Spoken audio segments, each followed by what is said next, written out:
There are moments in history that are alive with celebration. There are others that are alive quietly, folded inside a letter, sealed with ink, carried across continents, almost unnoticed. The first day of February 1966 was one of those moments. Far away in Rome, where the heart of the Catholic Church beats, a decision had been made. It was neither hurried nor accidental. It was the fruit of years of prayer, consultation, and careful discernment. For decades, missionaries had watched the church in Kigezi grow from fragile mission stations into thriving communities. Reports had been written, appeals had been made, hope had been patiently waited. Now, Rome had spoken. The decree to avoid thousands of kilometers before reaching the hills of southwestern Uganda.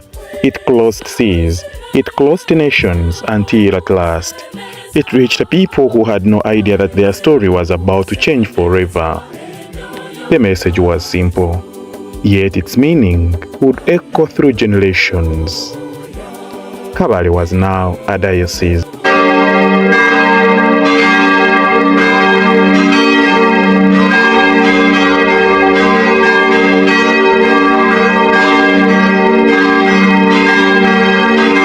Perhaps today, those words sound ordinary. After all, Kabale Diocese has become a familiar name. But in 1966, those words carried the weight of answered prayers. For years, the Catholics of Kigezi had worshipped faithfully under the Diocese of Mbalala. Their churches had multiplied, schools had flourished, vocations had blossomed, and the faith planted by the early missionaries had sunk deep into the fertile soil of these hills. The child who had once watched a missionary celebrate Mass beneath a glass-thatched shelter had become a priest.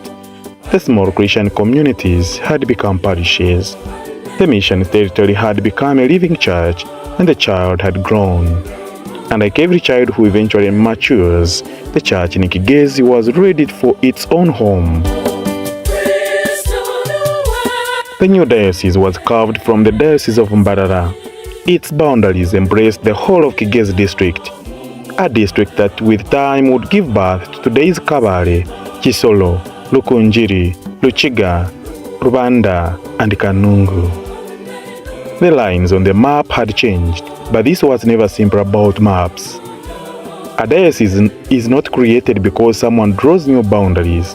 A diocese is born because people have grown, because faith has matured, because a community has become strong enough to carry its own mission into the future. And so on that remarkable day, Kabale took its first breath.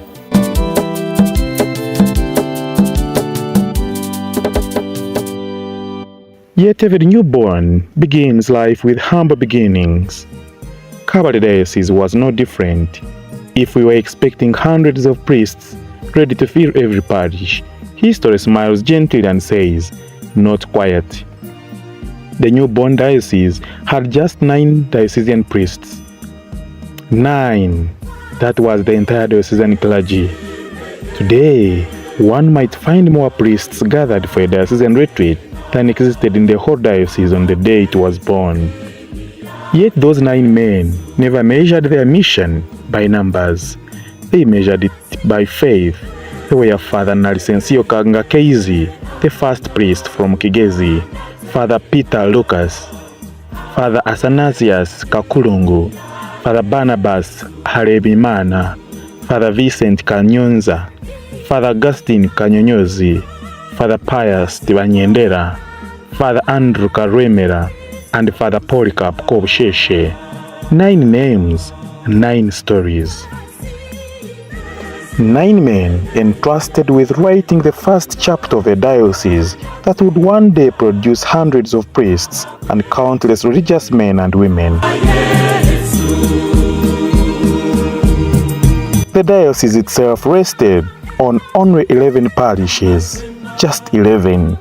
Rushoroza, the mother parish, established in 1923, Nyakibala and Mutolere parishes both opened in 1929. Therefore, the Chitanga Parish, Machiro Parish, Rubanda Parish, Uchinda Parish, Nyachenyi Parish, Nyarushanje Parish, Rwanyana Parish, and Chinanira Parish.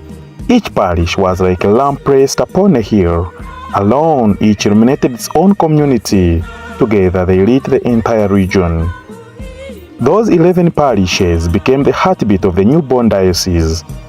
Their bells called people to prayer, and their schools formed young minds, their clinics healed the sick, and their altars witnessed baptisms, weddings, funerals, and ordinations. They were not mere places on a map, they were homes. But even the strongest family needed someone to guide it. Rome had already chosen that shepherd, not from Kabale, not from Mbarara, but from neighboring Tanzania. Right Reverend Gavasion Kalanga, then Auxiliary Bishop of Bukoba, was appointed apostolic administrator of the new diocese. To many, he was an unfamiliar face, yet history often reminds us that God sometimes sends strangers to prepare the way for sons and daughters who will follow. On the 17th of April 1966, he was installed. Kabale Diocese finally had its first shepherd. His work was immense. There were structures to establish, parishes strengthen, priests to encourage, a diocese to organize. And like a farmer planting trees whose shade he might never sit under, Bishop Kalanga began building for the future. In just 3 years, he established 3 new parishes, Buhara, Rwengiri, and Nyamwegabira. He also began transferring St. Paul's Seminary from the grounds of St. Mary's College Rusholoza to its present home, quietly investing in generations of priests he would never personally ordain. He was building more than institutions, he was building tomorrow. But history has an interesting habit. Just when one chapter feels complete, it quietly opens another. After only 3 years, Bishop Gavasion Kalanga was called back to Bukoba, Tanzania. His assignment in Kabale had come to an end. Some wondered what would happen next. Would the young diocese lose its momentum? Or had Providence already prepared someone else? The answer was already taking shape, not in Rome alone, but in the life of a humble priest from Kigezi, a priest whose name the people already knew among the 9, Father Barnabas Rubihwa Harimimana. His story was only beginning.